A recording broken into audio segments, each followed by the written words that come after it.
और reverse reaction. किताब आपके सामने स्क्रीन पे शो हो रही है ना? जी sir. It is a reaction in which reactants react to form product. वो रिएक्टेंट जिसमें रिएक्टेंट आपस में रिएक्शन करके प्रोडक्ट बनाए उसको कहते हैं forward reaction. Reverse reaction, it is a reaction in which product react to produce reactant. वो रिएक्शन जिसमें प्रोडक्ट से रिएक्टेंट बने उसे रिवर्स रिएक्शन कहते हैं। जैसा कि आप शुरू में कुछ कह रहे थे कि ये अगर प्रोडक्ट से रिएक्टेंट बने तो वो रिवर्स रिएक्शन है। रिएक्टेंट आपस में रिएक्ट करके प्रोडक्ट बनाए तो वो फॉरवर्ड रिएक्शन है।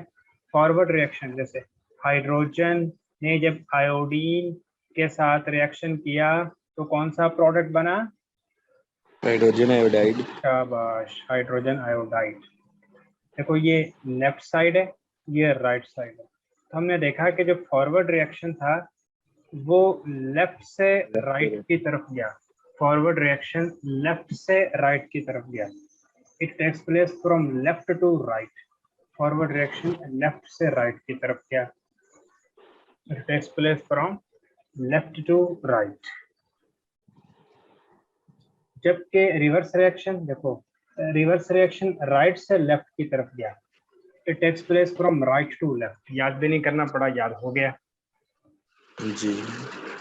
शुरू में पहले फॉरवर्ड रिएक्शन होता है या रिवर्स रिएक्शन होता है? Forward reaction. क्या बात, तीसरा पॉइंट भी आपको याद हो गया। At initial stage the rate of forward reaction is very fast. Initial stage में पहल शुरू में रेट ऑफ फॉरवर्ड रिएक्शन होता है, तो rate of forward reaction is very fast.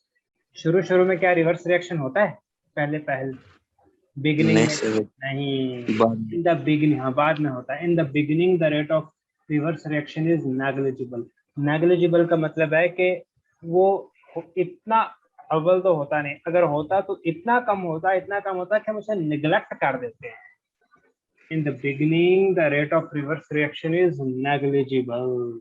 In the beginning the rate of reverse reaction is negligible और it slows down gradually. Gradually कहते हैं आहिस्ता आहिस्ता, यानी जो आहिस्ता आहिस्ता, यानी जो फॉरवर्ड रिएक्शन है वो स्लोली फिर आहिस्ता हो जाता है। यानी ग्रेजुअली का मतलब है कि आहिस्ता आहिस्ता, यानी Aahista Aahista forward reaction slows down, जबकि Aahista Aahista reverse reaction speed up. तो ये 4 पॉइंट है। फिर macroscopic characteristics of dynamic equilibrium. Dynamic equilibrium ये होता है, जैसे कि कल आपने एक बात की थी कि रिएक्शन तो रुकेगा ही नहीं, बस उसी को कहते हैं डायनामिक इक्विलिब्रियम। जैसा कि ये रिएक्टेंट है, रिएक्टेंट से प्रोडक्ट बना, प्रोडक्ट डिकम्पोज हुआ, फिर रिएक्टेंट बना, रिएक्टेंट से फिर प्रोडक्ट बना, प्रोडक्ट डिकम्पोज हुआ, फिर रिएक्टेंट बना, रिएक्टेंट से फिर प्रोडक्ट बना, प्रोडक्ट डिकम्पोज हुआ, फिर रिएक्टेंट बना। तो रिएक्शन रुकेगा? इसी को कहते हैं डायनामिक। डायनामिक कहते हैं जो हरकत में रहे, डायनामिक कहते हैं जो हरकत में रहे, डायनामिक इक्विलिब्रियम यानी जो रुके ना। ये क्वेश्चन अब पेपर में ये क्वेश्चन आ सकता है कि मैक्रोस्कोपिक कहते हैं कुछ बड़ी बड़ी खूबियां, macroscopic characteristics of dynamic equilibrium. ये क्वेश्चन आएगा कि डायनामिक इक्विलिब्रियम की कुछ खूबियां बताएं। डायनामिक इक्विलिब्रियम की कुछ चीजें। हाँ जी, क्वेश्चन एक्सरसाइज में से। हाँ, macroscopic characteristics of dynamic equilibrium. Dynamic equilibrium की कुछ खूबियां बताएं। A few important characteristics, feature कहते हैं खूबियां, खास कैरेक्टरिस्टिक फीचर, खास खूबियां of dynamic equilibrium are given below. Number 1, an equilibrium is achievable. Achieve जो मतलब उर्दू का ना है, अंग्रेजी का वो पूछना है। अचीवेबल का मतलब हासिल करना। अचीवेबल ये मतलब लिख लो ताकि रटा ना लगे।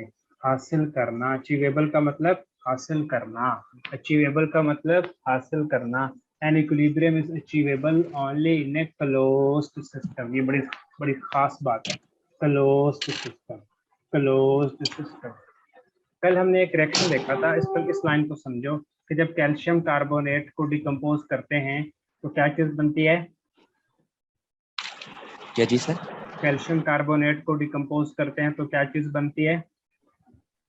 कैल्शियम का कैल्शियम ऑक्साइड और कार्बन डाइऑक्साइड। शाबाश।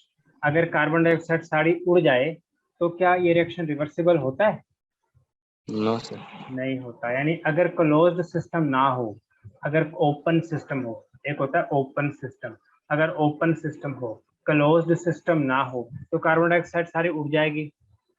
जब कार्बन जी डाइऑक्साइड सारी उड़ जाएगी तो कैल्शियम ऑक्साइड कार्बन डाइऑक्साइड के साथ रिएक्शन नहीं कर पाएगा, कार्बन डाइऑक्साइड उसे मिलेगी ही नहीं, तो रिएक्शन रिवर्सिबल नहीं होगा। जब रिएक्शन रिवर्सिबल नहीं होगा तो इक्विलिब्रियम नहीं आएगा। याद रखना, इक्विलिब्रियम सिर्फ उस रिएक्शन में आता है जो रिवर्सिबल हो। इरिवर्सिबल रिएक्शन में कभी भी इक्विलिब्रियम नहीं आता। इरिवर्सिबल रिएक्शन में कभी भी इक्विलिब्रियम नहीं आता।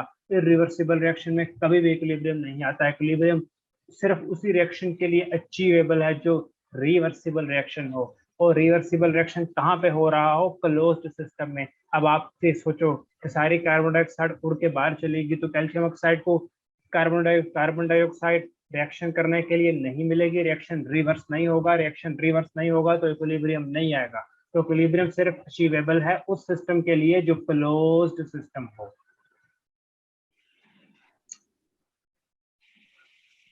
ठीक है। जी sir. And equilibrium is achievable only in a closed system. What is closed system? In which substances can neither leave nor enter. Close system एक ऐसा सिस्टम होता है जिसमें ना कोई चीज बाहर जाए ना कोई बाहर से चीज अंदर आए। दूसरी characteristic of dynamic equilibrium, at equilibrium state reaction does not stop. ये कल आपने बात कही थी कि रिएक्शन रुकता नहीं है। जी Forward and reverse reaction keep on taking place at the same rate but in opposite direction. Forward और रिवर्स रिएक्शन होते रहते हैं। फॉरवर्ड होता है फिर रिवर्स होता है, फिर फॉरवर्ड होता है फिर रिवर्स होता है, होता ही रहता है। जी तीसरा, at equilibrium state the amount concentration of reactant and product do not change। ये बड़ी इंपॉर्टेंट बात है। जैसे ये देखो, ये हमारा है रिएक्टेंट कैल्शियम कार्बोनेट और ये है प्रोडक्ट। रिएक्टेंट और प्रोडक्ट की जो भी अमाउंट बन चुकी होती है वो चेंज नहीं होती। वजह ये है कि जैसे रिएक्टेंट प्रोडक्ट में कन्वर्ट होता है, रिएक्टेंट की अमाउंट में कमी आ जानी चाहिए, लेकिन उसी वक्त प्रोडक्ट दोबारा रिएक्टेंट बना चुका होता है। जी अब प्रोडक्ट की अमाउंट में कमी आनी चाहिए लेकिन नहीं, उसी वक्त रिएक्टेंट दोबारा प्रोडक्ट बना देता है। रिएक्टेंट कम होने ही लगता है कि प्रोडक्ट दोबारा रिएक्टेंट बना देता है। प्रोडक्ट कम होने ही लगता है कि रिएक्टेंट दोबारा प्रोडक्ट बना देता है। यानी रिएक्टेंट और प्रोडक्ट की इक्विलिब्रियम स्टेट पे जो कंसंट्रेशन होती है वो चेंज नहीं होती। At equilibrium state, the amount या concentration of reactant and product do not change। ये यहाँ तक कर लो। अगला पॉइंट चौथा, कंसंट्रेशन कैसे करें? हाँ, कंसंट्रेशन कंसंट्रेशन कहते हैं मिकदार, अमाउंट, मिकदार, amount. An equilibrium state is attainable from, attainable कहते हैं हासिल करना, जैसे अचीवेबल था, फ्रॉम आइदर वे। यानी जो अटेनेबल, जो इक्विलिब्रियम स्टेट है वो कहीं से भी हासिल की जा सकती है। कहीं से मतलब वो फॉरवर्ड रिएक्शन से भी हासिल की जा सकती है, वो रिवर्स रिएक्शन से भी हासिल की जा सकती है। स्टार्टिंग फ्रॉम, यानी अगर हम चाहें तो रिएक्टेंट से प्रोडक्ट की तरफ जाएं या प्रोडक्ट से रिएक्टेंट की तरफ आए, इस तरह आकर के हम इक्विलिब्रियम स्टेट को अटेन कर सकते हैं, हासिल कर सकते हैं। An equilibrium state is attainable from either way.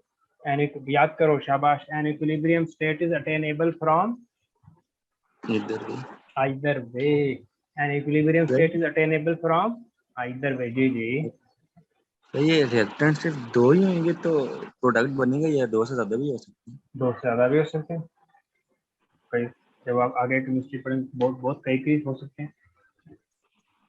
5, an equilibrium state can be disturbed, and equilibrium state को हम डिस्टर्ब भी कर सकते हैं और फिर दोबारा हासिल भी कर सकते हैं। मसलन कैसे? ये है हमारे पास कैल्शियम कार्बोनेट, इससे डिकम्पोजिशन से कैल्शियम ऑक्साइड बना और कार्बन डाइऑक्साइड बना। अब आपने क्या किया कि कुछ कार्बन डाइऑक्साइड, अच्छा, फिर कार्बन डाइऑक्साइड बना, फिर अभी एक क्लोज सिस्टम में रिएक्शन हो रहा था, रिवर्स रिएक्शन हुआ। पहले डिकम्पोजिशन हुआ था, जब कैल्शियम कार्बोनेट का डिकम्पोजिशन हुआ तो कैल्शियम ऑक्साइड बना, कार्बन डाइऑक्साइड बना। जब कैल्शियम ऑक्साइड और कार्बन डाइऑक्साइड का कम्बिनेशन हुआ तो इनके कम्बिनेशन से क्या चीज बनी, कैल्शियम कार्बोनेट बना। फिर इसमें इक्विलिब्रियम आ गया, और फॉरवर्ड रिएक्शन हुआ, रिवर्स रिएक्शन हुआ, फॉरवर्ड रिएक्शन हुआ, रिवर्स रिएक्शन हुआ। एक वक्त ऐसा आया कि rate of forward reaction, rate of reverse reaction क्या हो गए, इक्वल। बराबर, हाँ इक्वल हो गए, इक्विलिब्रियम आ गया। अब आपने ये किया कि कार्बन डाइऑक्साइड जो बनी उसको मौका नहीं दिया कि वो कैल्शियम ऑक्साइड के साथ दोबारा रिएक्शन करे, आपने उसे उड़ा दिया। जब आपने उसे उड़ा दिया इक्विलिब्रियम बर्बाद हो गया, इक्विलिब्रियम डिस्टर्ब हो गया। फिर जब आपने कार्बन डाइऑक्साइड को उड़ा दिया, अब कैल्शियम ऑक्साइड को तो कार्बन डाइऑक्साइड नहीं मिलेगी रिवर्स करने के लिए, तो इक्विलिब्रियम हो गया डिस्टर्ब। फिर जल्दी से आपने दोबारा सिस्टम क्लोज कर दिया, कैल्शियम कार्बोनेट दोबारा डिकम्पोज हुआ, फिर दोबारा कार्बन डाइऑक्साइड बनी, अब आपने इसे नहीं उड़ाया। फिर ये कार्बन डाइऑक्साइड और कैल्शियम ऑक्साइड ने आपस में मिलकर कम्बिनेशन किया, कैल्शियम कार्बोनेट बनाया। फिर कैल्शियम कार्बोनेट डिकम्पोज हुआ, कैल्शियम ऑक्साइड और कार्बन डाइऑक्साइड बना। फिर कैल्शियम ऑक्साइड और कार्बन डाइऑक्साइड कंबाइन हुआ, कैल्शियम कार्बोनेट बना। यानी दोबारा इक्विलिब्रियम आ जाएगा, दोबारा इक्विलिब्रियम आ जाता है। मतलब इक्विलिब्रियम को हम डिस्टर्ब भी कर सकते हैं और फिर दोबारा से अचीव भी कर सकते हैं। And equilibrium state can be disturbed and again achieved. यहाँ पर कर लो। अब हमने याद भी करना है, पिछले साल हम समझने पे फोकस रखा क्योंकि हमें केमिस्ट्री का होप था यार क्या चीज, अब याद भी करना। अब ये 5 पॉइंट आपने आपको 70% याद हो गए हैं जी। अब आपने 15 मिनट फिर भी बेशक याद हो जाए, क्लास के बाद 15 मिनट इनको देने ही है। हाँ अब आ जाओ law of mass section. Copy pencil है ना आपके पास? जी। मैं जरा किताब उठा लूं।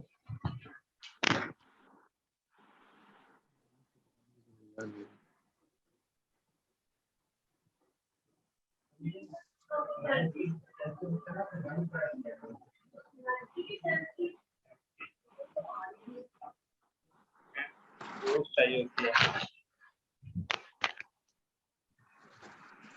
अगला टॉपिक है भी समझने वाला। अब हम व्हाइट बोर्ड पे कुछ चीजों को लिखेंगे। यह है लॉ ऑफ, टॉपिक का नाम है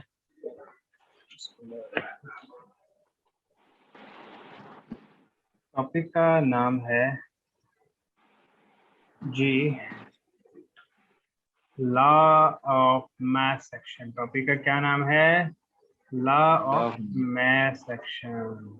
ये समझने वाला टॉपिक भी लॉ ऑफ मास सेक्शन क्या होता है भी लॉ ऑफ मास सेक्शन। बहुत आसान टॉपिक, कभी आप देखोगे तो हैरान रह जाओगे।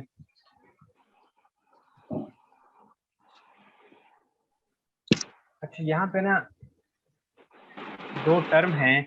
एक टर्म है एक्टिव मास। एक्टिव मास, पहले तो हमने इस टर्म को समझना है कि एक्टिव मास क्या है। पूरी टर्म है active masses of reacting substances, active masses of reacting substances, active masses of reacting substances, active masses of reacting substances। हमारी क्लास में इस वक्त 2 बच्चे, एक आप और एक मैं, ऐसा ही है? जी। ऐसा हो सकता है कि कभी हमारी क्लास में 10 स्टूडेंट्स हों, जी। इंशाल्लाह ऐसा भी हो जाएगा इंशाल्लाह 10 स्टूडेंट्स हों और हम जो टॉपिक डिस्कस कर रहे हो तो वो 10 स्टूडेंट्स में से 10 के 10 को नहीं समझ आएगा कभी भी। एक क्लास में अगर 40 बच्चे हों और कोई टॉपिक डिस्कस हो रहा हो तो सबको समझ नहीं आएगा, सब खजान जितने इंटेलिजेंट नहीं होंगे, सबका फोकस इतना अच्छा नहीं होगा।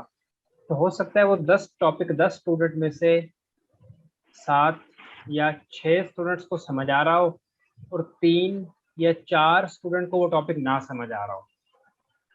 अब पूरी क्लास की कंसंट्रेशन देखी जाए, कोई बाहर से आएगा वो कहेगा भी क्लास में कितने लोग हैं, तो कहेंगे जी क्लास की कंसंट्रेशन, मैं यहाँ पर वर्ड यूज कर रहा हूँ कंसंट्रेशन, यानी जैसे कहते हैं स्ट्रेंथ, तादाद, वो तो देखने वाला कहेगा कि यार क्लास में तो 10 स्टूडेंट्स हैं, कंसंट्रेशन क्या है क्लास की 10। लेकिन जो लोग बात क्लास में समझ रहे हैं वो तो 10 नहीं है। वो कितने हैं, वो 7 हैं या 6। और ये जो 7 और 6 है ये कहलाएगा एक्टिव मास। ये क्या कहलाएगा, एक्टिव मास, एक्टिव मासेस। ये एक्टिव मासेस का कॉन्सेप्ट है। ये हमारे पास कुछ रिएक्टेंट्स हैं। रिएक्टेंट्स के मैंने पार्टिकल्स या मॉलिक्यूल्स ड्रा कर दिए। अब ये सारे का सारा रिएक्टेंट प्रोडक्ट में नहीं कन्वर्ट होगा। फर्ज करो रिएक्टेंट के मैंने 20 मॉलिक्यूल ले लिए या 20 पार्टिकल ले लिया, 20 अदद रिएक्टेंट है। कंसंट्रेशन रिएक्टेंट की कितनी है, 20। लेकिन वो वाला रिएक्टेंट जो इस काबिल है कि प्रोडक्ट में कन्वर्ट हो, वो तो 20 नहीं होगा, वो 20 से हमेशा कम होगा। 15 हो सकता है, 14 हो सकता है। ये 14 और 15 ये कहलाएगा एक्टिव मैसेज। यानी एक्टिव मैसेज भी कंसंट्रेशन ही है। कंसंट्रेशन का मतलब है अमाउंट, अमाउंट। कंसंट्रेशन का मतलब है अमाउंट, मिकदार। एक्टिव मैसेज भी कंसंट्रेशन ही है, लेकिन ये वो वाली कंसंट्रेशन है जो एक्टिव है, जो प्रोडक्ट में कन्वर्ट हो सकती है। दोबारा क्लास के एग्जांपल देखो, 10 स्टूडेंट्स हैं लेकिन 10 के 10 एक्टिव हैं, ऐसा शायद हो जाए लेकिन होता नहीं है। तो एक आध ऐसा होगा जो मोबाइल देख रहा होगा, जो घर में बातें कर रहा होगा, खिड़की से बाहर देख रहा होगा, तो देख रहा होगा तो जो सर को देखने के बजाय पीछे कैमरे में वो जो पंखा लगा उसको देख रहा होगा। एक्टिव नहीं होगा इतना, वो एक्टिव नहीं होगा। तो बस कंसंट्रेशन तो 10 है, लेकिन जो एक्टिव है, एक्टिव मास, वो 10 से कम है, वो 7 है, 6 है, 8 है, हो सकता है 5। तो ये एक्टिव मास का कॉन्सेप्ट है। अब आ जाओ लॉ ऑफ मास एक्शन। अब मैं यहाँ पर लॉ ऑफ मास एक्शन की डेफिनेशन लिखने वाला हूँ। अभी आपने बिल्कुल व्हाइट बोर्ड की तरफ देखना है, बुक की तरफ नहीं देखना। बुक फिर आपके साथ मिलकर पढ़ेंगे। पहले मैं लॉ ऑफ मास एक्शन की हमको एक टर्म समझ आ गई एक्टिव मास की। अब law of mass action, law of mass action देखेंगे, इसकी definition. The rate at which a substance react is directly the rate at which a substance is react directly proportional to its active mass and the rate of a reaction is directly, मैं बताता हूँ क्या लिख रहे हैं, directly proportional to the product active masses, to the product of active masses of reacting substances। बड़ी सारी हमने तारीफ कर the law of mass action की। क्या लॉ ऑफ मास एक्शन इतना काबिल था कि हम उसकी इतनी बड़ी तारीफ करते? लॉ ऑफ मास एक्शन के समरी ये है कि जितना ज्यादा रिएक्टेंट होगा उतना ज्यादा रेट ऑफ रिएक्शन होगा। ये रिएक्टेंट है तो रिएक्टेंट कन्वर्ट हो रहा है प्रोडक्ट में। अगर ये रिएक्टेंट है और रिएक्टेंट कन्वर्ट हो रहा है प्रोडक्ट में, अगर रिएक्टेंट में एक्टिव मास ऑफ रिएक्टेंट ज्यादा होगा, एक्टिव मासेस ऑफ रिएक्टेंट ज्यादा होगा तो ज्यादा प्रोडक्ट बनेगा, तो रेट ऑफ रिएक्शन ज्यादा होगा।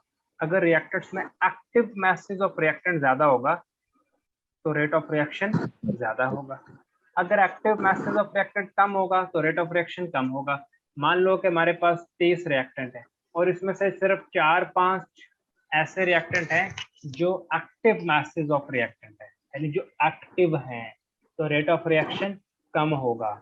लेकिन अगर 30 रिएक्टेंट में से हमारे पास 27 या 28 ऐसे रिएक्टेंट हैं जो एक्टिव मासेस हैं, तो रेट ऑफ रिएक्शन ज्यादा होगा। तो रेट ऑफ रिएक्शन किसके डायरेक्टली प्रोपोर्शनल हुआ? Active masses of reacting substances के। रेट ऑफ रिएक्शन किसके डायरेक्टली प्रोपोर्शनल हुआ? Active masses of reacting substances के। रेट ऑफ रिएक्शन किसके डायरेक्टली प्रोपोर्शनल हुआ?